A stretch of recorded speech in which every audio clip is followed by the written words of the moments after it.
Next is the ride cymbal. This is what this one here. Now, the ride cymbal is a rhythm cymbal, the same as the hi-hats, i.e. we play continuous rhythms on them. Now that's as opposed to the crash, which we use just to highlight with individual shots. Okay, so it's a rhythm cymbal, very much the same as the hi-hat, but of course gives us a different sound, a more open sound. The continuation sound that you can hear underneath is called the wash.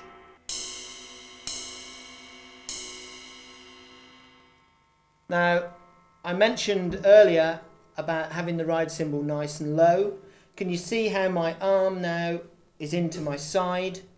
I've got the tip of the stick, it's come across, and it's now aiming at the wing nut there. And again, I'm aiming to hit the cymbal about 1.5 inches, 2 inches in from the edge.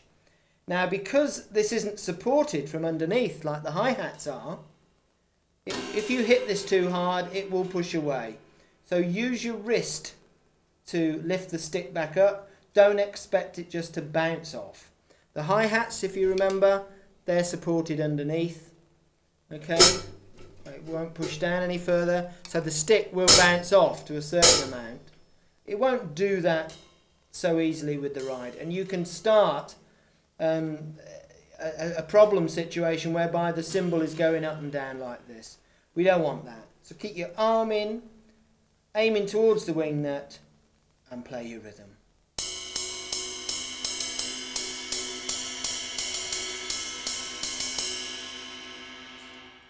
Now, ride cymbals are often used in the chorus of a song or the instrumental, i.e. not when the vocalists, when a solo vocalist is singing.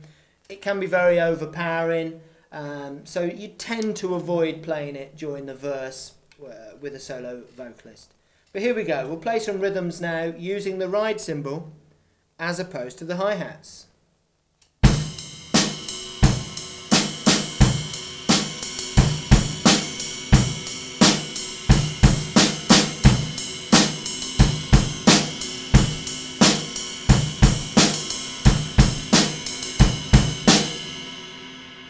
So notice how little the cymbal moved and that my arm stayed into my body.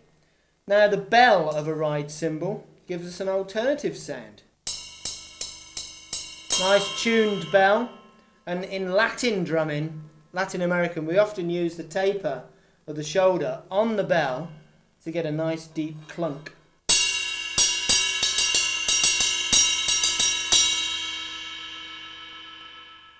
So again, to achieve that, I was using the taper there, down the low part of the bell.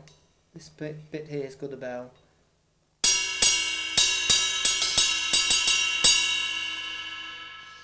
Okay, now if we're playing the rhythm on the ride cymbal and not the hi-hats, that means we're free to play the hi-hat with foot.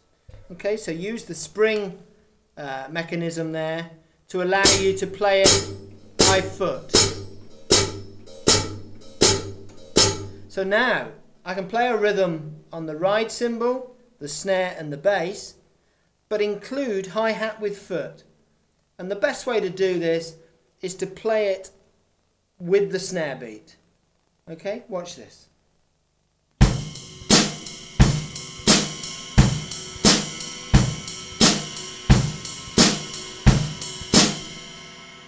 Now if you were to use double snare beats, you wouldn't play the hi-hat twice.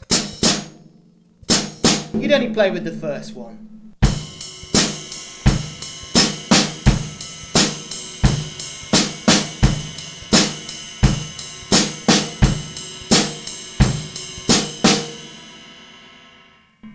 Now, if you want to change from a hi-hat rhythm to a ride rhythm, you need to know when to include the hi-hat with foot and when to take it out again.